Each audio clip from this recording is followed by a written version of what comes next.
Hello friends, आज मैं आपके लिए लेके आई हूँ करवा चौथ की कहानी।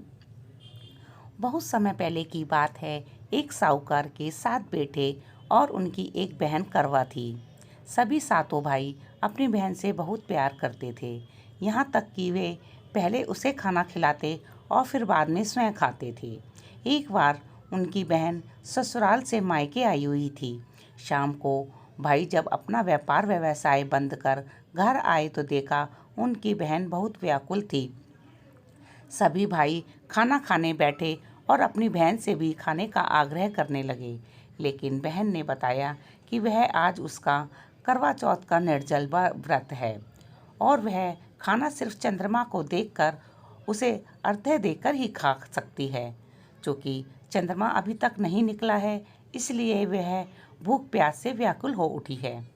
सबसे छोटे भाई को अपनी बहन की हालत देखी नहीं जाती और वह दूर पीपल के पेड़ पर एक दीपक जलाकर चलने की ओट में रख देता है।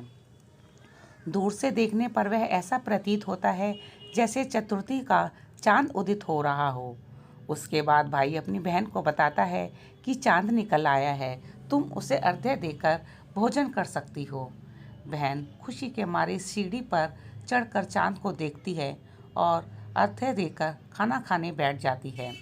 वह अपना पहला टुकड़ा मुंह में डालती है तो उसे छींक आ जाती है और दूसरा डालती है तो उसमें बाल निकल जाता है, और जैसे ही तीसरा टुकड़ा मुंह में डालने की कोशिश करती है तो उसके पति की मृत्यु का समाचार उसे मिलता है। वह बौखला जाती है।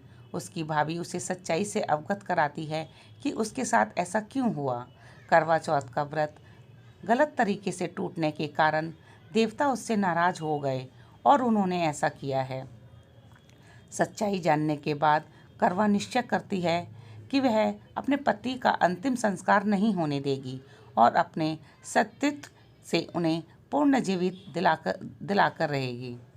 वह पूरे 1 साल तक अपने पति के शव के पास बैठी रहती है, उनकी देखभाल करती है। उसके ऊपर उगने वाली सुईनुमा घास को वह एकत्रित करती रहती है। 1 साल बाद फिर करवा चौथ का दिन आता है। उसकी सभी भाभियां करवा चौथ का व्रत रखती हैं। जब भाभियां उससे आशीर्वाद लेने आती हैं तो वह प्रत्येक भाभी से यम सुई ले लो, पिए सुई ले लो, मुझे भी अपनी जैसी सुहागिन बना दो, ऐसा आग्रह करती है। लेकिन हर बार भाभी उसे अगली भाभी से आग्रह करने को कहकर चली जाती है। इस प्रकार जब छठे नंबर की भाभी आती है तो करवा उससे भी यही बात दोहराती है।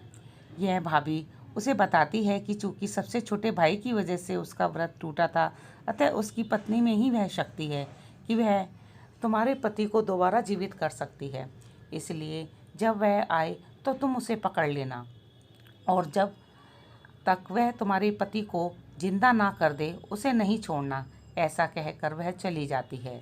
सबसे अंत में छोटी भाभी आती है। करवा उससे भी सुहागिन बनने का आग्रह करती है, लेकिन वह टाल मटोली करने लगती है। इसे देख करवा उन्हें जोर से पकड़ लेती है और अपने सुहाग को जिंदा करने के लिए कहती है। भाभी उससे छुड़ाने के लिए नोचती है, खचोटती है, लेकिन करवा उन्हें नहीं छोड़ती है।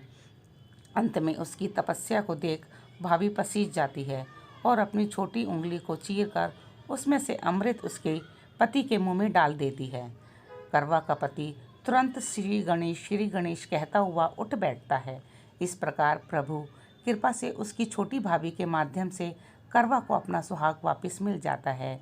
तो दोस्तों, मेरी कहानी आपको कैसी लगी कमेंट करके ज़रूर बताएं, और आपने मेरा चैनल सब्सक्राइब नहीं किया है तो उसे भी कर लें।